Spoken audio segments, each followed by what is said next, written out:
దేవుడికి స్తోత్రములు.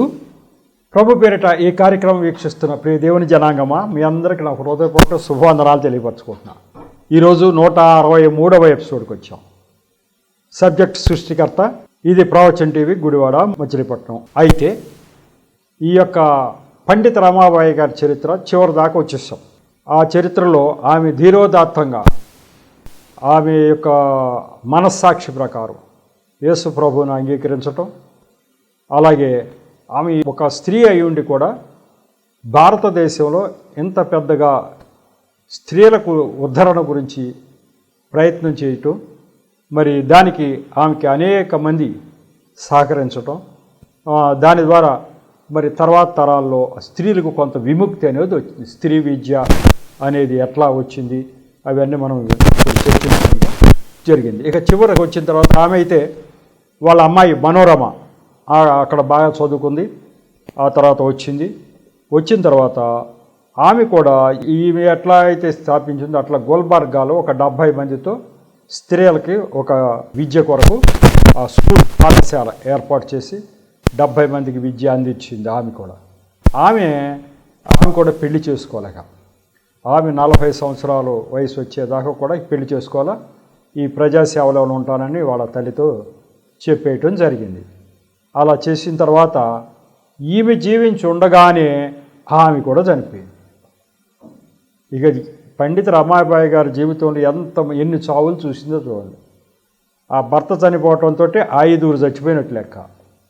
ఈ కుమార్తె కూడా ఈమెమో రమాబాయి గారు 65 సంవత్సరాలు బతికింది. ఒక 2-3 సంవత్సరాల ముందు కుమార్తె కూడా ఆమె 39-40 సంవత్సరం వయసులో ఉండగా ఆమె కూడా చనిపోయింది. ఎవరు? మనోరమ కూడా, వాళ్ళ అమ్మాయి కూడా చనిపోయింది. ఇక ఆమె ఒంటరిగా మిగిలిపోయింది, ఈ సేవ చేస్తూ మిగిలిపోయింది. చివరి దినాల్లో మరి ఎవరున్నారు ఇవన్నీ నడపటానికి?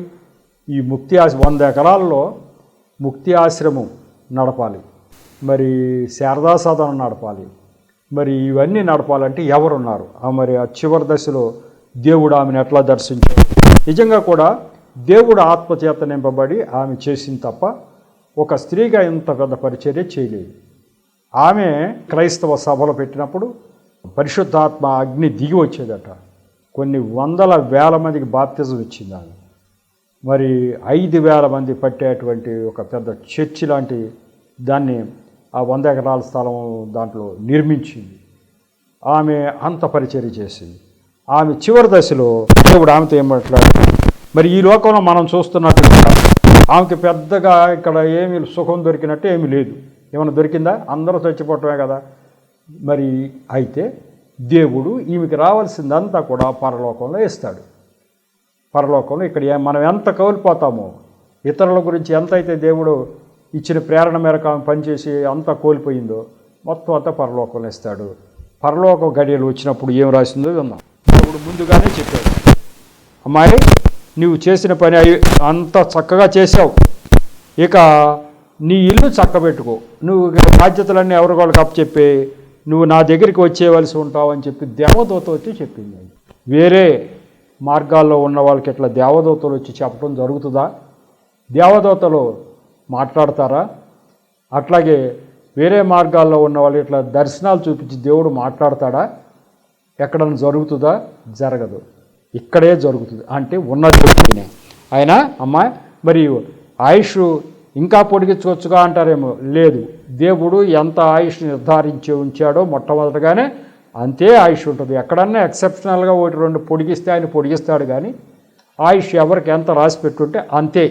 కాబట్టి దేవుడు చెప్పాడు, ఇగో నువ్వు ఈ విషయాలన్నీ నువ్వు ఇక నీ ఇల్లు చదువుకో, అంటే ఎవరెవరికి ఏం బాధ్యతలు పెట్టాలో చేశాను. ఆమె అట్లాగే అందరిని పిలిచి చెప్పింది, అయ్యా నాకు దేవదూత చెప్పింది, ఇక నన్ను దేవుడు వచ్చేయమంటున్నాడు, నేను వెళ్ళిపోవాలి, ఇక నా తదుపరి ఇక ఎవ్వరు లేరు, ఎందుకంటే మా అమ్మాయి కూడా చచ్చిపోయింది కాబట్టి ఇక ఇప్పుడు ఎవరు లేరు.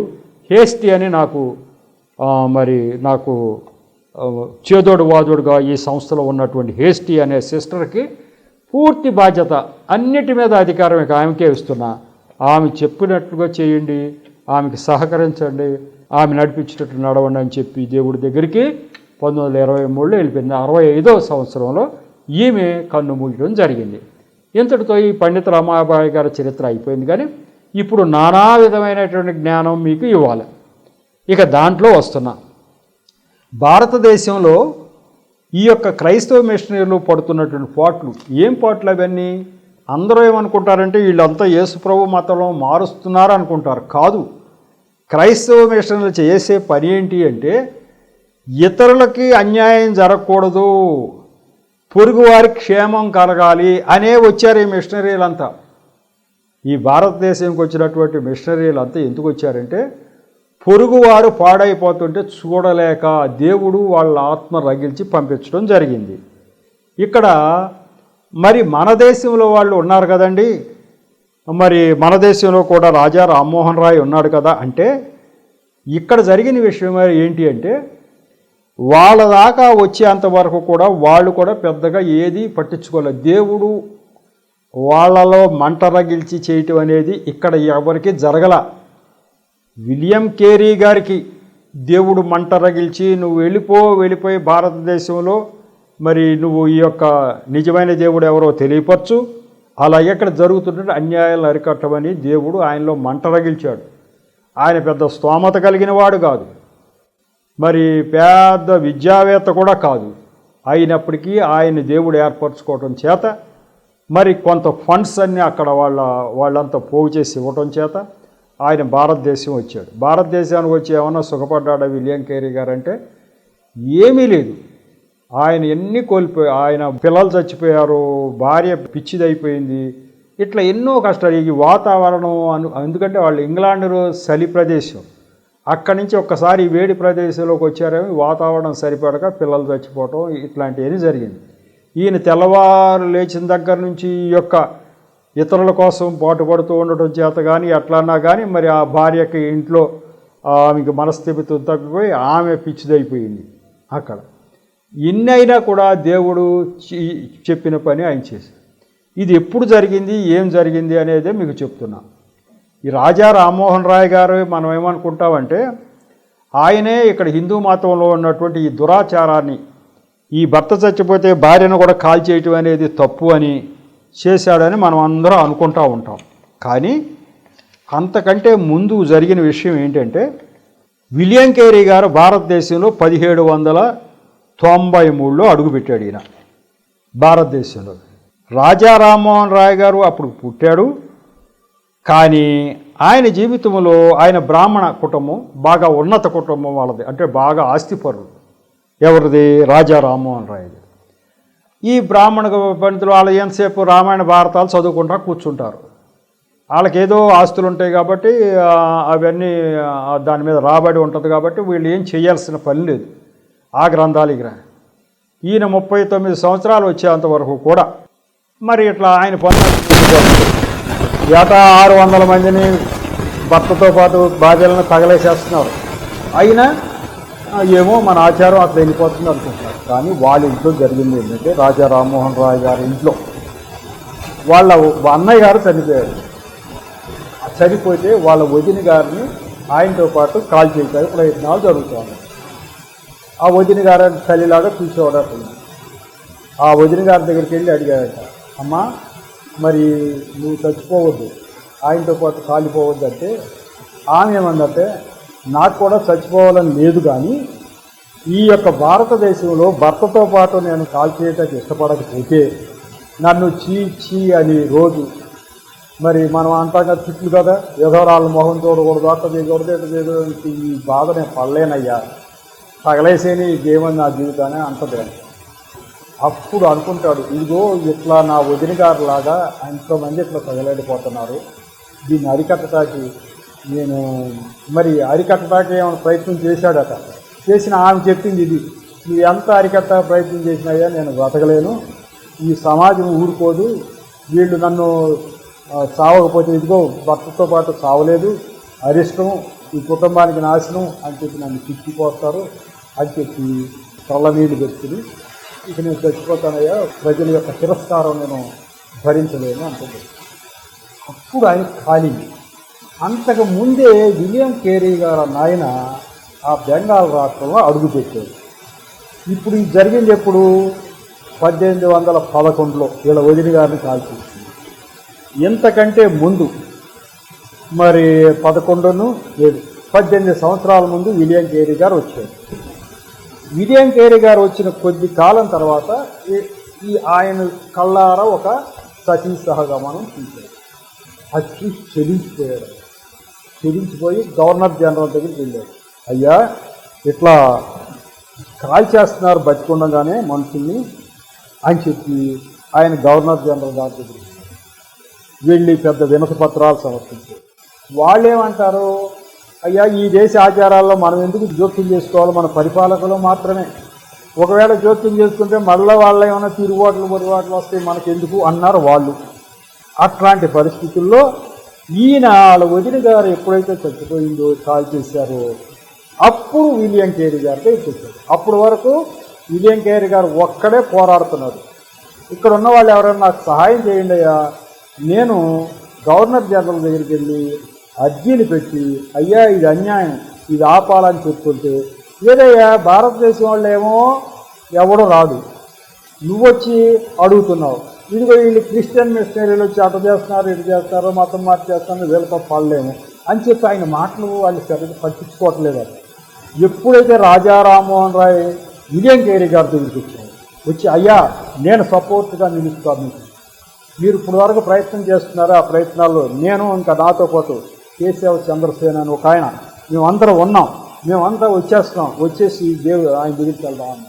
అప్పుడు వీరికి ఎంతో బలం వచ్చింది. ఎవరికి? విలియం కేరీ గారు. ఈ బ్రాహ్మణుల్లో కొంచెం తెలియగలవారు ఈ రకంగా ఈ యొక్క సంప్రదాయాన్ని అరికట్టాలని కొంతమంది ఆలోచిస్తున్నారు. ఆ వర్గం అంతా విలియం కేరీ గారి ఎవరి నాయకత్వంలో? రాజా రామ్మోహన్ రాయ్ గారి నాయకత్వంలో వచ్చింది. కాబట్టి వాళ్ళని అంటే వేసుకుని వచ్చి అక్కడి నుంచి ఫైటింగ్ బిగిన్ చేశాడు. ఆ ఫైటింగ్లో మరి ఆ తర్వాత తదుపరి 1811 అయితే 29 ఒక 18 సంవత్సరాలకైతే చట్టరూపం దాల్చింది. ఏది? ఈ సతీ సహగమనం అనేది నిషేధించబడింది. భారతదేశంలో ఎవరు కూడా భర్త చచ్చిపోయాడని భార్యను కాల్చడానికి వీల్లేదు అని చెప్పేసి చట్టం వచ్చింది. నిజం కూడా ఆ చట్టం వచ్చిన రోజునట అది ఆదివారం అట. అది చట్టం ఆ రోజు విలియం కేరీ గారితే ప్రెస్, అప్పుడు ప్రింటింగ్ ప్రెస్ అనేది స్టార్టింగ్ చేసింది విలియం కేరీ గారే. కాబట్టి ఏదన్నా గవర్నమెంట్ది ఒక చట్టం వచ్చిందంటే దాన్ని వేరే భాషలో మార్చాలన్నా అలాగే అవి ప్రింట్ చేయాలన్నా విలియం కేరీ గారు ప్రెస్కి వస్తాయి. ఈ ప్రెస్కి వచ్చిందంట, దీన్ని అంతా కాపీలు కావాలి, ఇట్లా చేశాం. ఇక విలియం కేరీ గారి సంతోషం ఇంత అంతా కాదు. భారతదేశంలో సతీ సహగమనం రద్దు చేయబడిందన్న చట్టం వస్తే ఆయన కోటు తీసి పక్కన పడేసి విసిరేసి గంతులేస్తున్నాడట. ఇదిగో కొన్ని వేల మంది నశించిపోయే వాళ్ళ వరకు మరి మా కృషి వల్ల అది దాన్ని అరికట్టగలిగామని చెప్పి గంతులు వేశాడట. ఈరోజు ఇక చర్చికి వెళ్ళాలి యాక్చువల్గా వాక్యం చెప్పటాక ఆయన. ఈరోజు ఇంతకంటే గొప్ప పని నాకేమీ లేదని చెప్పి వెంటనే కాపీలన్నీ ముద్రించే పని ఆదివారం పొద్దురించి సాయంకాలం దాకా చేసేసాడట. ఏంటి ఆ మంట లోపల మండింది అంటే దేవుడు పెట్టాడు. ఇదిగో భారతదేశంలో అన్యాయంగా స్త్రీలను కాల్చేస్తున్నారు, దానికి నువ్వు పాటుపడి దాన్ని ఆపాలని ఆయనలో మంట పెడితే ఆయన వచ్చి సుదీర్ఘకాలం, ఆయన ఎప్పుడు వచ్చాడు ఇక్కడికి? 93లో వచ్చాడు.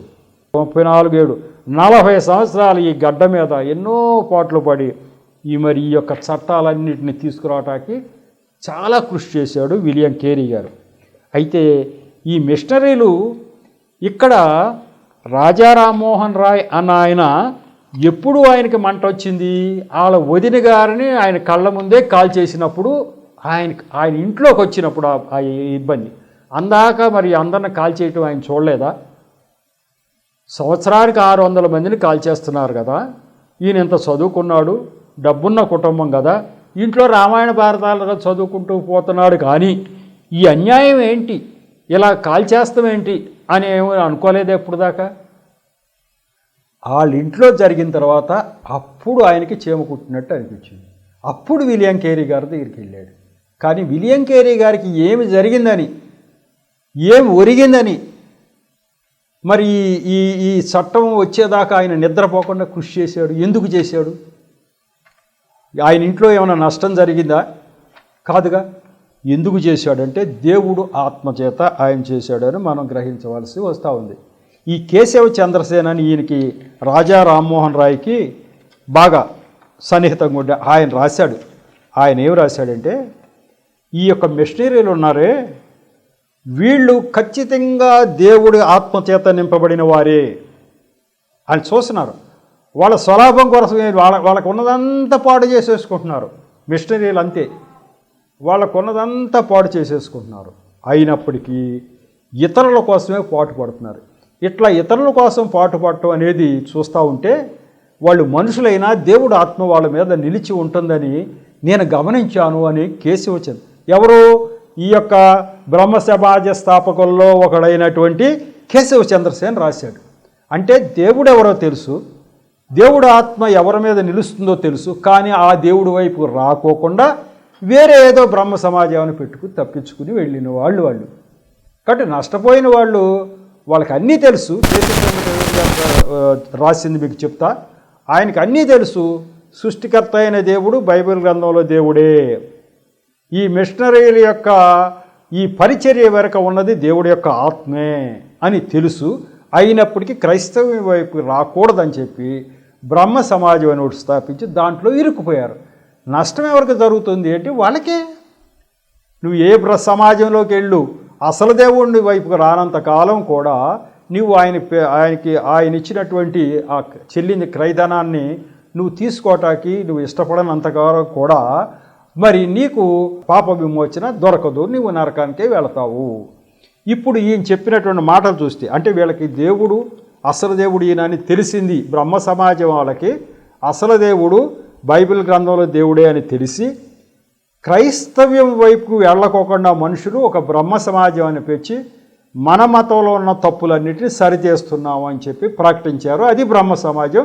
అది కొద్ది కాలం ఉంది, తర్వాత మరుగుపడిపోయింది, ఏమీ లేదు ఆ తర్వాత. దాని గురించి కేశవ చంద్రసేన్ ఏం రాశాడో మీకు చదివింది. మానవాళికి ప్రయోజనం చేకూర్చడానికి గొప్ప మనుషులను దేవుడు ప్రపంచంలోనికి పంపుతాడు.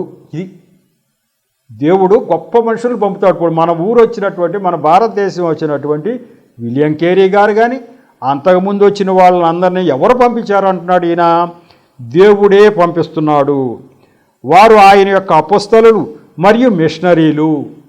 ఆయన సేవ చేస్తున్నటువంటి ఆయన యొక్క మిషనరీలు ఎవరయ్యా అంటే దేవుడు పంపిన వారే అన్నాడు. వారు స్వర్గం నుండి సువార్త మన దగ్గరకు తీసుకువస్తారు. వాళ్ళు చెప్పే మాటలు ఉన్నాయే, అది వాళ్ళు చెప్పేది కాదు, దేవుడు ఆత్మచేత ప్రేరేపించబడి చెప్తున్నారు. అంటే స్వర్గం నుంచి సువార్త తీసుకువస్తారు. మరియు వారు తమ పనిని సమర్థవంతంగా నెరవేర్చడానికి అవసరమైనటువంటి శక్తి మరియు ప్రతిభను కలిగి ఉంటారు. వాళ్ళలో దేవుడు ఆ తలాంతు ఇచ్చేస్తాడు. దేవుడు ఏ పని అయితే చేయాలని నిర్ణయిస్తాడో వాళ్ళ ద్వారా ఆ పని చేసేంత శక్తిని వాళ్ళలో ఆయనే ఉంచుతాడు అన్నాడు. వారు ఇతరుల కన్నా ఉన్నతమైన తలాంతులతో నిండి ఉంటారు. మామూలు మనుషుల కంటే ఈ మిషనరీలు అంటే దేవుడి చేత ఏర్పరచబడిన వాళ్ళు ఉన్నతమైనటువంటి తలాంతులు కలిగి ఉంటారు. ఆ ప్రతిభ ఉంటుంది వాళ్ళకి. వారు మనలాంటి మనుషులే అయినప్పటికీ మనుషుల్లో ఉన్న దానికంటే ఏదో ఒక ప్రత్యేకత, ఏదో ఒక గొప్పతనాన్ని వారిలో మనం చూస్తాం అన్నాడు. అయితే మనుషులే కానీ వాళ్ళలో ఒక గొప్పతనం ఉంది. స్వలాభం ఆశించరు, ఇతరుల గురించి నిరంతరం పాటుపడతారు, త్యాగశీలురు. అది దేవుడు ఆత్మచేత వాళ్ళు చేస్తున్నారు తప్ప వాళ్ళ స్వార్థంతో కాదు అని చెప్పి ఈయన రాసుకున్నాడు. ఇంగ్లీష్లో కూడా చక్కగా రాశాడు. Final conclusion, though human they are divine, this is the striking peculiarity of all great men. In them we see a strange and mysterious combination of the human and divine nature of the earthly and heavenly అని చెప్పి conclusion చేశాడు. ఇదే మనం చెప్పుకున్నటువంటి మాటలే ఇంగ్లీష్లో అలా రాయటం జరిగింది. కాబట్టి కేశవ చంద్రసేన్ కానీ రామ్మోహన్ రాయ్ కానీ వీళ్ళు చేసిన పని ఏంటంటే, ఇక్కడ తప్పు జరుగుతున్న మాట వాస్తవం, ఈ తప్పును సరిదిద్దుదాము, మనం క్రైస్తవం వైపు వెళ్ళవద్దు అని చెప్పి ఉద్దేశంతో అది స్టార్ట్ చేశారు.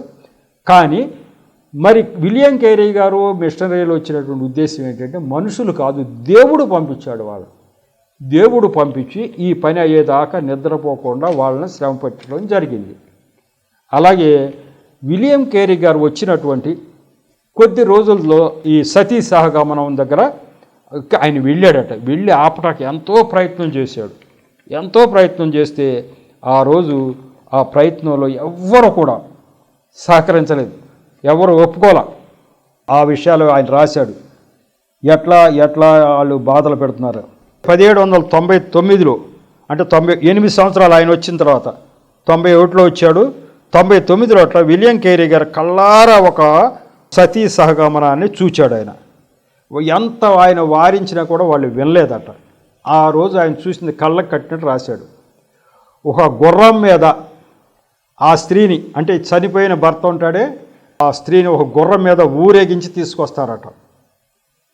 ఆమె చేతిలో స్వీట్లు పెడతారట. అంటే ఏంటి, పెద్ద గొప్ప కార్యం చేసినట్టుగా ఒక గుర్రం మీద పెట్టుకుని ఊరేగించుకుంటూ తీసుకొస్తారు. ఏంటి, భర్త శవంతో పాటు తగలబడతాకి ఒప్పుకుంది కాబట్టి ఆమె గొప్ప పని చేసిందని గుర్రం మీద ఊరేగించుకుంటూ ఆమె చేతిలో స్వీట్లు పెడితే ఆమె స్వీట్లు చూరుతూ ఉంటుందంట. ఆమెతో ఉమ్మెత్త రసం గంజాయి తాగిస్తారట. మత్తు కలిగే పదార్థాలు తాగిస్తారట. ఎందుకంటే కాలుతూ ఉండగా ఆ మంటలకి పారిపోతారు, దాంట్లో ఎగిరి గంతేసి బయటికి వెళ్ళి వచ్చేస్తారట. అది రాకోకుండా వాళ్ళకి బాధ తెలవకుండా ఉమ్మెత్త రసం గంజాయి తాగిస్తారట. బాగా గెడకర్రలకు తాళ్లతో బలంగా కట్టేస్తారట. వాసాలతో ఈ శవానికి ఈమెకి వాసాలు వేసేసి గట్టిగా కట్టేస్తారు, బలంగా కట్టేస్తారు. చితిపైన గుగ్గిలము నెయ్యి పోసేస్తారు. ఇట్లా అంటుకోగానే భగ్గుమని మండిపోవాలి. ఈ అమ్మాయి అమ్మో నన్ను కాల్చేస్తున్నారని బయటికి రాకోకుండా తాళ్ళతో కట్టేస్తారు. మంట కూడా వెంటనే రగులుకునేటట్టుగా గుగ్గిలము నెయ్యి పోసేస్తారట మీద ఫుల్లుగా. తప్పెట్లు తాళాలు వాయించేస్తారు, శంఖాలు ఊదేస్తూ ఉంటారట. ఈయన చూశాడు కళ్ళారా, ఆ భయంకరమైనటువంటి సీన్ చూశాడు. ఆమె ఏ రకంగానూ తప్పించుకోవటానికి వీలు లేకోకుండా తప్పెట్లు తాళాలు పెద్ద పెద్ద మోతతోటి శంఖాలు ఊదేస్తారట. ఆమె ఆర్తనాదాలు వినపడకుండా వెదురు బొంగులతో బలంగా చితిపై అణిచేస్తుంటారు. ఆమె కాళ్ళు చేతులు మరి ఇంకా అటు ఇటు లాక్కుంటూ ఉంటే వెదురు బొంగులతో ఆ పక్కనున్న వాళ్ళు వాళ్ళని బలంగా కొట్టేస్తాను, చితి మీదకి నెట్టేస్తూ ఉంటారట. ఆ రకంగా భయంకరమైనటువంటి సీను ఆయన చూశాడు. ఇటువంటి సీను మన కళ్ళ ముందు సంవత్సరానికి 600 జరుగుతూ ఉంటే భారతదేశంలో మనుషులకి ఎందుకు చలనం లేకపోయింది? ఎందుకు వాళ్ళ ఆత్మలోంచి ఆ యొక్క బాధ వెల్లడి కాలేదు? ఒక విదేశం నుంచి వచ్చినటువంటి ఒక మిషనరీ విలియం కేరీ గారికి హృదయం ద్రవించిపోయిందంట ఈ సీన్ చూసి. ఎలా ద్రవించిపోయింది? మరి భారతదేశంలో ఉన్న వాళ్ళకి ఎందుకు ద్రవించిపోవాలి, ఎందుకు పట్టించుకోలేదంటే, పొరుగు వారిని ప్రేమించు అన్నటువంటి పదాలు ఇక్కడ లేవు. అక్కడ విదేశాల్లో వాళ్ళు ప్రభువును అంగీకరించిన వారికి ఉన్నటువంటి మాట ఏంటంటే పొరుగు వారిని ప్రేమించు అనే పదం ఉంది. అదిగో అన్యాయంగా తగలాడిపోతుంటే నువ్వు చూస్తా ఊరుకోవటం కాదు, నీ వంతు నువ్వు కర్తవ్యం చేయాలి, ఏదో ఒకటి చేయాలి అనే తపన వాడిలో ఉంది. ఇక్కడైతే లేదు. రాజా రామ్మోహన్ రాయ్ గారికి ఈ తపన ఎప్పుడు వచ్చిందంటే వాళ్ళింట్లో ఒక వ్యక్తిని కాల్ చేసినప్పుడు ఈయనకు వచ్చింది. ఈ రాజా రామ్మోహన్ రాయ్ గారు కూడా ఆయన జీవిత చరిత్రలో ఉంది. ఆ రోజుల్లో అట బాగా డబ్బున్న వాళ్ళు ఎంతమందిని పెళ్లి చేసుకుంటే అంత గొప్ప అంట. రాజా రామ్మోహన్ రాయ్ గారు 3 పెళ్ళిళ్ళు చేశాడంట వాళ్ళ నాన్న. ఎవరు ఆ యుక్త వయసు వచ్చిన తర్వాత డబ్బున్న వాళ్ళు కాబట్టి ఆ చిన్నపిల్లల ఒక అమ్మాయిని చిన్నపిల్లప్పుడే కన్యాశుల్కం చెల్లించేసి ఇగో మా అబ్బాయికి ఈమె భార్య అని చెప్పి డబ్బు ఇచ్చారు. అంటే పేదరికంలో ఉన్నటువంటి తల్లిదండ్రికి డబ్బు ఇచ్చేస్తారు. అట్లా డబ్బు ఇచ్చేశారు. ఆ అమ్మాయి ఆ యొక్క యుక్త వయసు రాకోకుండానే ఆ చిన్నపిల్లప్పుడే చచ్చిపోయిందంట ఆమె. ఈయన రాశాడు రామ్మోహన్ రాయ్, నాకు ఏమీ తెలియదు, నా ప్రమేయం లేకుండా మా తండ్రి గారే నాకు 3 పెళ్ళిళ్ళు చేసేసాడు ఓహో అన్నాడు. తర్వాత 2 భార్యలు బతికున్నారంటే చిన్నపిల్లలప్పుడే ఈడ తండ్రి వాళ్ళకి కన్యాశుల్కం చెల్లించేసి మా అబ్బాయికి వీళ్ళు పిల్లలు అని కట్టాడు. ఒక ఆమె చిన్నప్పుడే చచ్చిపోయిందంట. తర్వాత 2 పెరిగి పెద్ద అయిన తర్వాత ఇవి కాపురం వచ్చారు. అది ఏంటంటే పురుషులకి ఎన్ని పెళ్ళిళ్ళు చేస్తే అంత గొప్ప అంట. వీళ్ళు డబ్బున్న వాళ్ళు కాబట్టి వీళ్ళు ఆ గొప్ప కోసం వాళ్ళు నాన్న చేశారంటే ఇది అన్యాయము, ఇది తప్పు అని చెప్పి ఆయన తర్వాత రోజుల్లో రామ్మోహన్ రాయ్ గారు ఎలుగెత్తి చాటాడు ఆయన. కాబట్టి ఎంత భయంకరంగా జరుగుతూ ఉంది. పోతే ఇక రమాబాయి గారు కూడా ఈ యొక్క సతీ సహగమనంలో జరిగేటువంటి అన్యాయం, అలాగే విధవరాలకి భారతదేశంలో ఇచ్చేటువంటి ట్రీట్మెంట్, ఒక విధవరాలని భారతదేశంలో ఎలా చూస్తున్నారు, ఎట్లా చూస్తున్నారు, జంతువుల కంటే హీనంగా చూస్తున్నారు. అది భారతదేశ సాంప్రదాయం అంటున్నారు. ఏంటంటే మా సంప్రదాయం, మా సనాతన సాంప్రదాయం. ఏంటయ్యా సనాతన సాంప్రదాయం అంటే ఒక మామూలుగా మనం ఎదురుగా చూసేటువంటి జంతువుల కంటే హీనంగా చూస్తున్నారు ఎవరిని, స్త్రీలను. అది సాంప్రదాయం అంటున్నారు. ఇది నాకు నచ్చలేదు అని చెప్పి పండిత రమాబాయి గారు తర్వాత రాసింది. ఈ యొక్క జ్ఞానం మీకు ఇచ్చేటువంటి దిశలో తర్వాత ఎపిసోడ్కి తీసుకెళ్తాను. ఇది ఇప్పుడు విలియం కేరీ గారు చూసినటువంటి సంఘటన భారతదేశంలో మరి ఆ యొక్క బెంగాల్ ప్రాంతంలో జరిగినటువంటి ఆ యొక్క సతీ సహగమనం ఆయన కళ్ళారా చూచి ఆయన రాసింది అది. అదే పండిత రమాబాయి గారు కూడా భారతదేశంలో ఒక వితంతు స్త్రీ, భర్త చనిపోయిన స్త్రీని ఏ రకంగా చూస్తున్నారు అనే విషయం అంతా ఆమె చెప్పింది, ఆమె రాసింది. అవన్నీ కూడా తర్వాత ఎపిసోడ్లో తీసుకెళ్తా. ఇదంతా మీకు జ్ఞానం ఇమ్మన్నారు కదా, మీకు ముందే చెప్పా. నా 100వ దర్శనం అదే, విపరీతమైన జ్ఞానము బిడ్డలకు అందచేయి. ప్రభువును అంగీకరిస్తారు అంగీకరించడం అనేది నీకు అనవసరం. విపరీతమైనటువంటి జ్ఞానం అయితే వారికి అందాలి, అందుకు నిన్ను నియమించానని నాకు చెప్పాడు దేవుడు. కాబట్టి నేను ఆ జ్ఞానం అంతా ఇచ్చే దిశలో మీకు ఇంకా అనేక చరిత్రలు చెప్తాను. విలియం కేరీ గారుది ఇంకా కొంత చెప్పవలసి ఉంది, అలాగే రమాబాయి గారు చెప్పిన విషయాలు ఉన్నాయి. అలాగే ఇంకా కొంతమంది పూలే గారి జీవిత చరిత్ర కూడా చెప్పాలి కదా. మహాత్మా జ్యోతిరావు పూలే, సావిత్రిబాయి పూలే, కందుకూరి వీరేశలింగం గారు, వీళ్ళందరికీ కూడా మీకు చెప్తే మీకు కొంత అవగాహన వస్తుంది. భారతదేశంలో జరిగిన చరిత్ర ఇదా, మనకు తెలియదే. ఇప్పుడు అంతా మేము బాగానే ఉంది అనుకుంటున్నాం. 100 సంవత్సరాల క్రితం, 200 సంవత్సరాల క్రితం ఇలా జరిగిందా అని మీకు తెలియాలి. ఆ ఉద్దేశం మీకు ఏంటంటే మాకు తెలిస్తే లాభం, మేము ఆల్రెడీ క్రైస్తవులంగా. అంటే మీరు క్రైస్తవులే కానీ మీకు తెలుసుంటే మీ పక్కన్న వాళ్ళకి చెప్తారుగా, మీ పక్కన్న వాళ్ళనే గ్రహిస్తారుగా అనే ఉద్దేశంతో దేవుడు చెప్తున్నాడు. దేవుడు నాకు ఈ దర్శనం చూపితే నేను చెప్తానా? ఇంత పని కట్టుకుని ఈ సమాచారం అంతా పోగు చేసి మీకు చెప్తానా? మీకు దేవుడు చెప్తున్నాడు. దేవుడు ఆత్మచేతనివ్వబడి ఇవన్నీ జరుగుతూ ఉన్నాయి. మీరు తీసుకోండి. మీ తర్వాత మీరు ఎవరిని వెలిగించాలో ఆయనకి తెలుసు. మీ పక్కన ఎవరెవరికి అవసరం ఉందో ఆయనకి తెలుసు. మీకు ప్రేరణ ఇస్తాడు, మీరు వాళ్ళని వెలిగించండి. ఈ యొక్క జ్ఞానం చేత అనేక మంది రాబోయే తరాల్లో నిజ దేవుడు ఎవరో గ్రహిస్తారు. పండిత రమాబాయి ఖచ్చితంగా జ్ఞానం చేతనే యేసు ప్రభు దేవుడు అని గ్రహించింది. ఎవరు చెప్పుకోం కాదు, జ్ఞానం తెలుసుకున్న తర్వాతే గ్రహించి. అలా అనేక మంది గ్రహించే అవకాశం ఉంది. మరి రాబోయేటువంటి ఎపిసోడ్లో ఈ జ్ఞానాన్ని మీకు ఇంకా ఇవ్వదలుచుకున్నాను. ఇప్పటికైతే ఈ మాటలను దేవుడు దీవించునుగాక. చిన్న ప్రార్థన చేసి ముగిస్తా. కృపగల దేవా, మహాపరిశుద్ధుడా, ప్రేమగల తండ్రి, ప్రభా మీకు వందనాలు స్తోత్రాలు తెలియదు. ఈరోజు ఈ 163వ ఎపిసోడ్ను కూడా మీరు దీవించారు, నన్ను మరుగుపరిచారు, నా నోటి ద్వారా మీరు మాట్లాడారు. అంతేకాకుండా ప్రభువా, వింటున్న బిడ్డల హృదయాల్లోకి జ్ఞానం అంతా చొచ్చుకుపోయేటట్టుగా చేశారు. ఈ జ్ఞానం ద్వారా అనేక మందిని వారు వెలిగించడానికి సహాయం చేయండి ప్రభువా. నిరంతరము ఈ యొక్క కాపుదాలను మా అందరి మీద విస్తరింపజేసి ఆశీర్వదించమని మా ప్రభువును రక్షకుడైన యేసు నామములో పరమతండ్రిని ప్రార్థించి వేడుకుంటున్నా తండ్రి, ఆమేన్. మరొకసారి మీ అందరికీ నా హృదయపూర్వక శుభవందనాలు తెలియపరచుకుంటాను. వందనాలు.